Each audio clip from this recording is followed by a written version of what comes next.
রাসূলুল্লাহ বললেন সামি আল্লাহু লিমান হামিদা। তো তার জবাবে একমাত্র একজন সাহাবী তিনি বলছেন রব্বানা লাকাল হামদ হামদান কাসীরান তাইয়িবান মুবারাকান ফি। এতটি কথাকে উনি বেশি করে বললেন।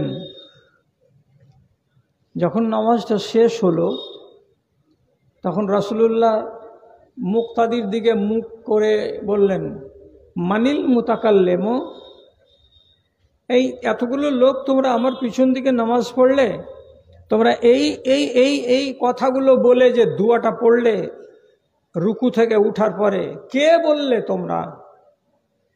তো সাহাবী বলছেন আনা ইয়া রাসূলুল্লাহ, জি আমি বলেছি আল্লাহ পাকের রাসূল। তার মানে এর আগে কেউ পড়েনি এই ধরনের কথা। তখন রাসূলুল্লাহ এই লোকটিকে সামনের দিকে ইন্ডিকেট করে উপস্থিত সকল লোকটিকে বললেন রাআইতু বিজআতান ওয়া সালাসুনা মালাকান ইয়াবতাদিরুনা ইলাইহি, আমি দেখলাম 33 জন আল্লাহর ফেরেশতা এই দুয়াটাকে কে আগে লিখবে। আবার অন্য রায়াত আছে কে এই দুয়াটাকে আল্লাহ রাব্বুল আলামিনের কাছে পৌঁছাবে, তার জন্য এরা হুড়োহুড়ি লুটোপুটি শুরু করে দিয়েছে। কতজন ফেরেশতা?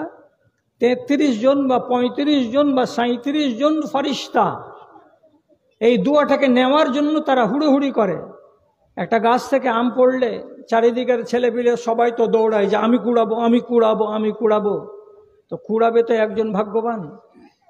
তাহলে এই দুয়াটার ফজিলত কত যে সেই দুয়াটাকে নেয়ার জন্য তাড়াতাড়ি করে রেজিস্টারে লিপিবদ্ধ করার জন্য 33 জন ফেরেশতা দৌড়াদৌড়ি করে লুটালুটি করে সেটাকে নেয়ার জন্য চেষ্টা চালাচ্ছে। এত ফজিলতের দুয়াটা এবার আপনি বলুন সাহাবায়ে কেরাম আর জীবনে ওনারা ছাড়বেন? ছাড়বেন না। তাহলে এই দুয়াটার ভেতরে আমরা ফজিলত জানতে পারলাম। এরকম আরও মহিষের গাড়ির এক গাড়ি হবে, পাওয়া যাবে, যেগুলো তো শুধু কি বর্ণনা করা আছে, আপনি যদি এটা করেন এতটি নেকি দেওয়া হবে, আপনি যদি এটা করেন আপনার জন্য আল্লাহর কাছে এইরকম একটা ঘর নির্মাণ করা হবে, আপনি যদি এই দুয়াটা পড়েন তাহলে আপনার এতটি গুনাহকে আল্লাহ তাআলা মাফ করে দেবেন। এইগুলো সব হলো কি ফাজাইল। আচ্ছা, এরপরে আমি বলি মাসাইল। মশলা কোনগুলো? মশলা একগুলো আল্লাহ রাব্বুল আলামিন আমাদের জন্য শিখিয়ে দেবেন বলে বর্ণনা করে রেখেছেন গাদার গাদা। আবার আগামী দিনে জন্ম নেবে, হঠাৎ করে এমন একটা সিচুয়েশন তৈরি হয়ে যাবে যে কোনো একটা নতুন করে মশলা খাড়া হয়ে যাবে। সেই মশলাটাকে নিয়ে ভাববার মতো, ওটাকে নিয়ে গৌর করার মতো এবং ওই মশলাটার জবাবকে তৈরি করার জন্য জ্ঞান বুদ্ধি বিবেক লাগবে। এগুলো কারা করবেন? যারা হচ্ছেন ফাজিল ওলামা, যারা হচ্ছেন বিদগ্ধ পণ্ডিত, তারাই এই কাজগুলো করবেন। আর এই রকম মশলা এই রকম মাসাইল কিয়ামত পর্যন্ত জন্মিতে থাকবে এবং ওলামায়ে দ্বীন সেগুলোর জবাব দিতে থাকবেন। যদি বুঝতে না পেরে থাকেন তাহলে একটা মশলা বলছি, আল্লাহর ওয়াস্তে এটাকে মস্করা করে কাটিয়ে দেওয়ার চেষ্টা করবেন না, আপনাকে একটু শিখাবার উদ্দেশ্যে বলছি। ইমাম আবু হানিফা রাহিমাহুল্লাহ একটি দাওয়াত খেতে গেছেন, ওয়ালিমার দাওয়াত। তো ওয়ালিমার দাওয়াত খেয়েছেন, ওই মজলিসে ওনার সামনে একটা মোকদ্দমা পেশ হলো, মাওলানা মাথা খারাপ হয়ে গেছে আমার, দিশা করতে পারি না যে ঝামেলাতে পড়েছি, আপনি আমাদের বড় আলেম, এইটার আপনি সমাধান করে দেন।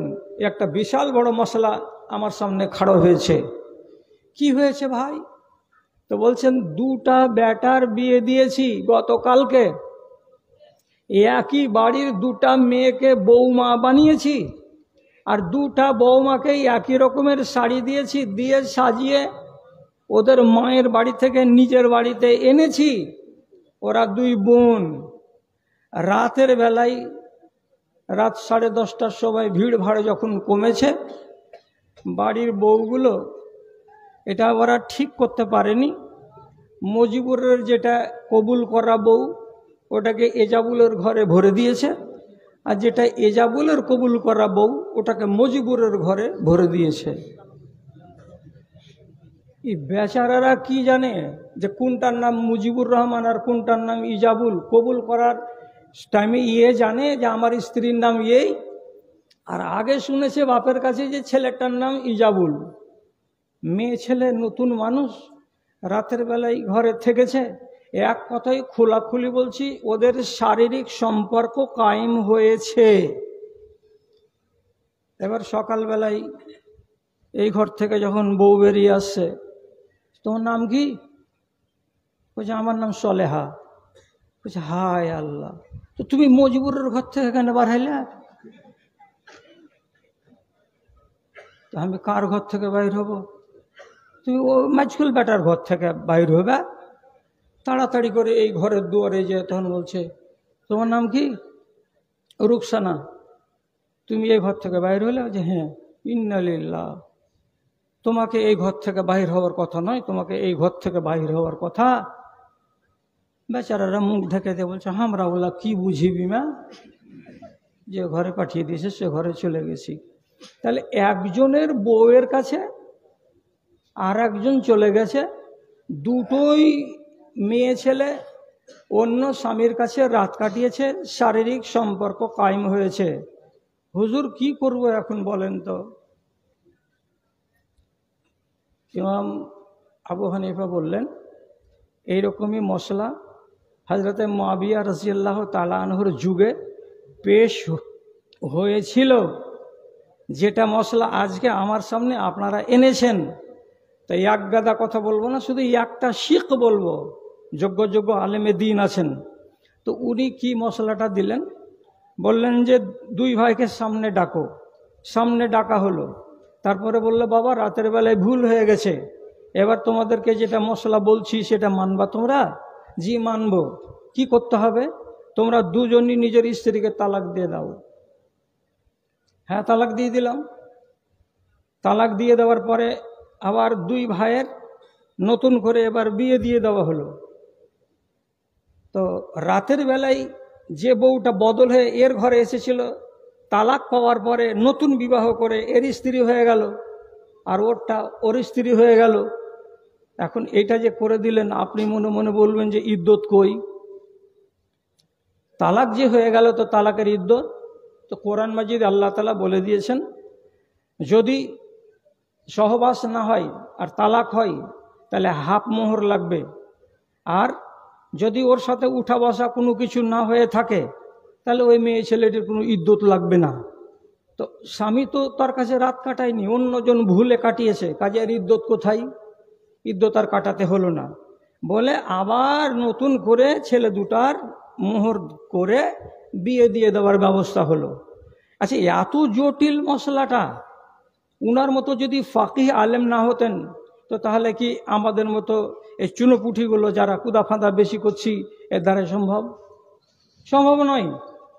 তাহলে যুগে যুগে মাসাইলকে হল করার জন্য আল্লাহ রাব্বুল আলামিন দেশে 2টা 3টা 4টা 5টা করে আলেম পয়দা করছেন।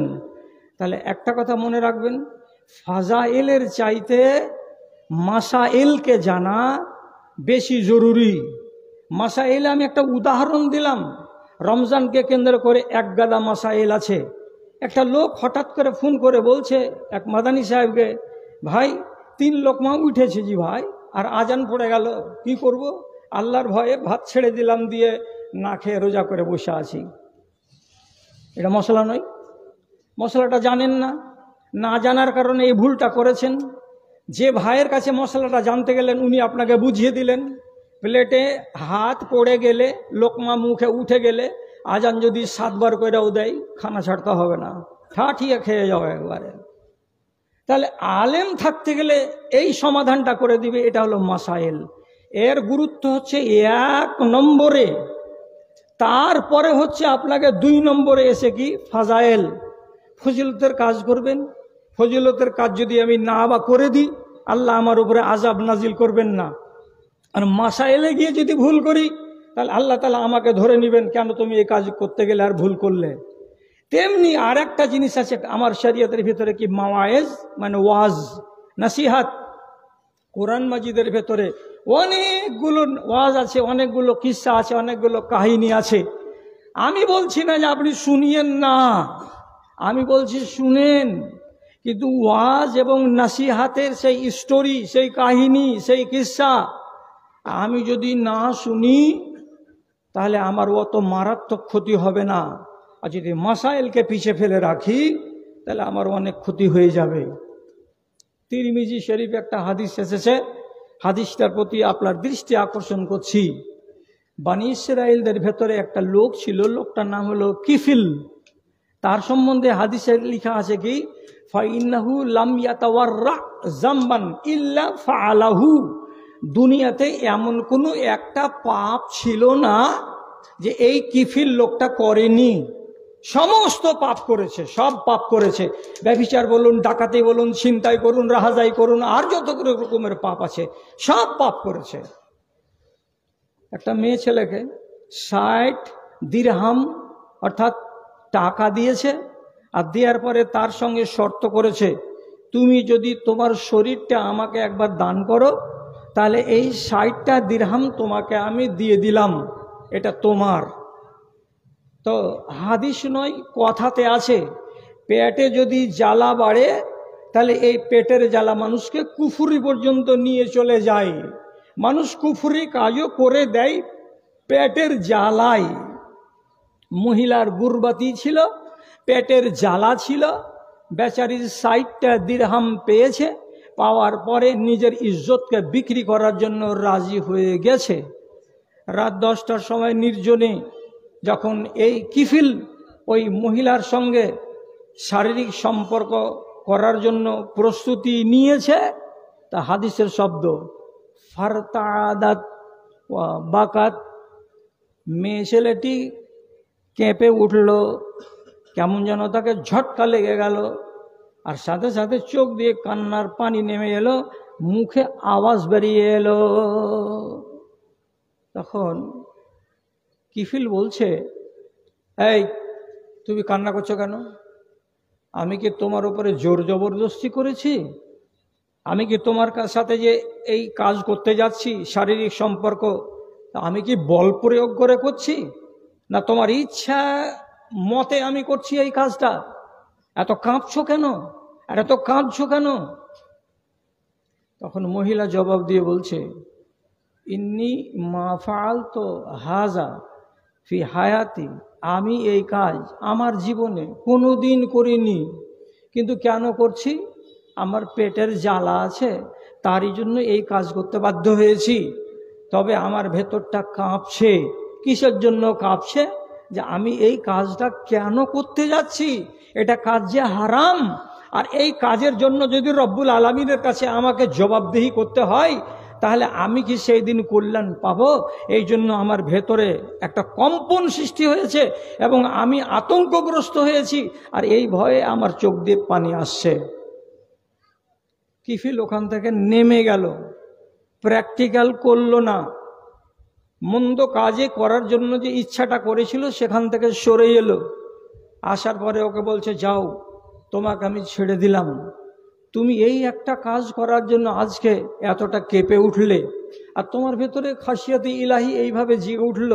এতদিন ধরে আমি অন্যায় অপরাধ করে চলেছি, জীবনে আমার মন কাঁপেনি আর আমার অন্তর কাঁদেনি, আজকে তুমি আমাকে পথ দেখালে, আজ থেকে আমি আলো পেলাম, আমার চোখে আমি জ্যোতি পেলাম, তুমি আমাকে জ্ঞান দিলে।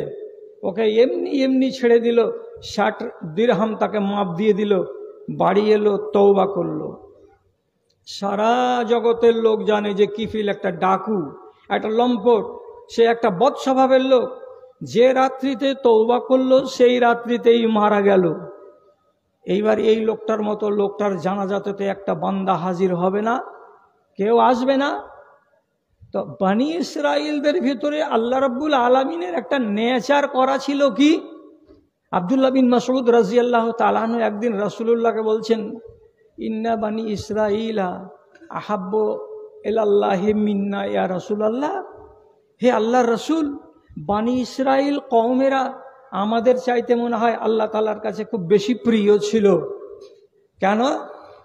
তো বলছি ওরা যখন কোনো একটা পাপের কাজ করত তখন রাতের বেলায় আল্লাহর ফরিস্তা তার ঘরের দুয়ারে একটা আরবিতে কথা লিখে দিত, সাজা। ধরুন কথার কথা, তুমি কাউরি বাড়িতে চুরি করেছো, তো তোমার সাজা তোমার ঘরের চোকাটে দেয়ালে লিখা থাকবে, ইজদা আনফাকা, তোমার নাক কাটো। ওইটা যতক্ষণ সাজা ও না নিবে ততক্ষণ লেখাটা মিটবে না। আর দিনের বেলা যদি 10 জন লোক দেখতে পায়, ওরা বুঝে নিবে এ বাড়ির মালিক মুখ পুড়িয়েছে, নাহলে আল্লাহর পক্ষ থেকে এই কথাটা কেন লেখা হলো তার ঘরের দরজায়, তুমি তোমার নাক কাটাও। কাউরি বেলাতে আল্লাহর পক্ষ থেকে ওখানে লিখে দেওয়া যায়, তুমি তোমার কান কাটো, কান কেটে দাও, তাহলে তোমার গুনাহ মাফ হবে। তাহলে রব্বুল আলামিন, আল্লাহর নবী, আমরা গুনাহ করছি, আমাদের পাপ লুকিয়ে থেকে যাচ্ছে, আর বনি ইসরাইল আর গুনাহ করেছে, তো তাদের পাপের শাস্তি আল্লাহ তাআলা তাদের গেটে লিখে দিতেন। সে অনুযায়ী কান কাটার থাকলে কান কেটে দিত, নাক কাটার থাকলে নাক কেটে দিত, দিয়ে তারা মুক্ত হয়ে যেত। তখন রব্বুল আলামিন বললেন, আল্লাহ পাকের নবী বললেন, বাবারে, ওর চাইতে ভালো জিনিস আমাদেরকে আল্লাহ রব্বুল আলামিন দিয়েছেন। অর্থাৎ কি দিয়েছেন? তোমাকে নাক কাটতে হবে না, তোমাকে কান কাটতে হবে না, আঙুল কাটতে হবে না। তুমি যদি তোমার গুনাহটাকে এতেরাফ করো, আর করার পরে নির্জনে আল্লাহ রাব্বুল আলামিনের কাছে ইস্তেগফার করো, তাহলে তোমার ইস্তেগফার তোমার ওই পাপটাকে মাফ করে দেবে।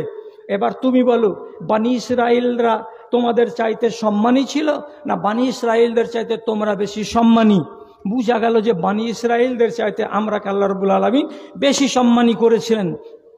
শেষের অংশটুকু কেন নিলাম একটি মাত্র কথা বলার জন্য, সেটা হলো এই যে রাত্রিতে কিফিল মারা গেল, সেই রাত্রিতেই কিফিলের ঘরের দরজাতে আল্লাহ রাব্বুল আলামিনের পক্ষ থেকে কোন লেখক এসে লিখে দিয়ে গেল, আল কিফিলু মাগফুরুন লাহু। এর মানে কি? কিফিলকে আল্লাহ রাব্বুল আলামিন ক্ষমা করে দিয়েছেন, কিফিলকে আল্লাহ রাব্বুল আলামিন তার যাবতীয় গুনাহ মাফ করে দিয়েছেন। যদি এই কথাটা গেটে লেখা থাকে, তো যত মানুষ দেখতে আসে সবাই দেখে আর বলে, কিফিলকে মাটি দিব না মনে মনে ভাবছিলাম, কিন্তু কিফিলকে মাটি দিতে হবে, কেন যে আল্লাহ তাআলা মাফ করেছেন। আপনি এলেন, আপনার তোলার লোক এলো, তারাও দেখে গেল কিফিল মারা গেছে, আপনিও বলছেন আর তারাও বলছে কিফিলের জানাজায় আসতাম না, কিন্তু যখন আল্লাহ রাব্বুল আলামিন তাকে মাফ করে দিয়েছে, তখন তার জানাজায় আসতেই হবে। ইমাম তিরমিজি হাদিসটা বর্ণনা করার পরে বলছেন, হাযা হাদিসুন হাসানুন, হাদিসটা ভালো, সুন্দর। আমি আপনাকে একটা হাদিস শোনালাম, কিসের? মাওয়ায়েজ। এটা হলো ইবরাত, এটা জ্ঞান, এটা এখান থেকে শিক্ষা নেওয়ার জন্য আল্লাহ রাব্বুল আলামিন এগুলো, এই ধরনের হাদিস আরও অনেক আমাদের শরীয়তের ভেতরে দিয়ে রেখেছেন। এখন প্রশ্ন হলো, গোড়াতে কোনটা বলেছিলাম? মাসাইলটা আমাদেরকে জেনে রাখা সবচাইতে জরুরি। কেন বললাম? যে আয়াতটা আপনার সামনে আমি পড়েছি, সে আয়াতটার তর্জমা হলো এই, ওয়ামাই ইয়াসিল্লাহ ওয়া রাসূলাহু ওয়া ইয়াতাআদ্দা হুদুদাহু। আল্লাহ রাব্বুল আলামিন যতগুলো কানুন দিয়েছেন, যতগুলো বিধি বিধান দিয়েছেন, সেই হুদুদগুলোকে, সেই শাস্তির কানুনগুলোকে, এই মাসাইলগুলোকে কোনো মানুষ যদি উল্টিয়ে দেয়, সীমা লঙ্ঘন করে দেয়, তা আল্লাহ রাব্বুল আলামিন বলছেন তোমাকে কঠিন আযাবে গ্রেফতার করা হবে। কেন? যে তুমি আমার আইনকে ভেঙেছ। সূরা নিসা 14 নম্বর আয়াত। আল্লাহর কানুনকে যদি আপনি ভাঙেন, তাহলে আপনাকে কঠিন আযাবে মুবতালা হতে হবে। এখন মশলাটা কেন জরুরি আমাদের জন্য? আর আমি যদি মশলাকে অবজ্ঞা করি আর ভেঙে ফেলি, তাহলে আমি হলাম কি? আল্লাহর নাফরমান। আমার জন্য জাহান্নামের আগুন জ্বলন্ত রাখা আছে, আমাকে পোহাতেই হবে সেই আগুন। এবার মশলা বলতে গিয়ে আপনাকে মাত্র 2টা মশলা বলছি, আমার দিকে একটু খেয়াল করবেন। তারানগর গ্রামের মানুষেরা, তারানগর গ্রামের ভাইরা, আপনারা আমার কাছে সবাই পরিচিত, আপনাদের কাছে আমি পরিচিত। আমি এই ক্লান্ত শ্রান্ত শরীরে যে কথাটা বলতে চাচ্ছি, এটার একটু ইনসাফ করবেন। সেটা হলো এই, আপনার মরার টাইম হয়েছে, আপনি 30 বিঘা জমির মালিক, আপনার দুটা বেটা,